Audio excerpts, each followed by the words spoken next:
मैंने सुना है एक गांव के बाहर एक फकीर का झोंपड़ा था। एक सांझ अंधेरा उतरता था। फकीर झोंपड़े के बाहर बैठा है। एक काली छाया उसे गांव की तरफ भागती हुई मालूम पड़ती है, दिखाई दी। एहसास हुआ। रोका उसने छाया को, पूछा, तुम कौन हो और कहाँ जाती हो?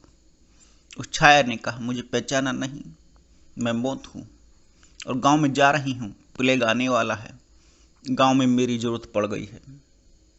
उस फकीर ने पूछा, कितने लोग मर गए हैं और कितने लोगों के मरने का इंतजाम है, कितने की योजना है? उस मौत की काली छाया ने कहा, बस 1000 लोग लेकर के जाने हैं। मौत चली गई। महीना भर बीत गया, गांव में प्लेग फैल गया। कोई 50,000 आदमी मरे। 10 लाख की नगरी थी, कुल 50,000 आदमी मर गए। फकीर बहुत हैरान हुआ कि आदमी धोखा देता है। ये मौत भी धोखा देने लगी, मौत भी झूठ बोलने लगी। और मौत क्यों झूठ बोले? क्योंकि आदमी झूठ बोलता है डर के कारण। मौत किससे डरती होगी कि झूठ बोले? मौत को तो मरने का डर ही नहीं, डरने का कोई कारण भी नहीं, क्योंकि मौत ही डरने का कारण है।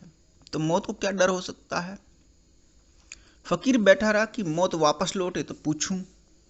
महीने भर के बाद मौत वापस लौटी। फिर रोका और कहा कि बड़ा धोखा दिया। कहा था 1000 लोग मरेंगे, 50,000 लोग मर गए। मौत ने कहा, मैंने 1000 ही मारे हैं, बाकी तो डर के मारे मर गए। उनसे मेरा कोई संबंध नहीं है, वे अपने आप मरे हैं।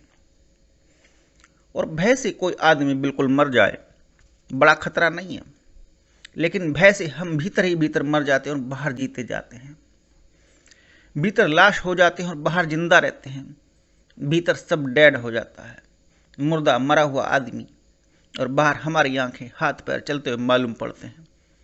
बूढ़े होने का मतलब यह है कि जो आदमी भीतर से मर गया, सिर्फ बाहर से जी रहा है, जिसकी जिंदगी सिर्फ बाहर है, जो भीतर से मर चुका है, वह आदमी बूढ़ा है।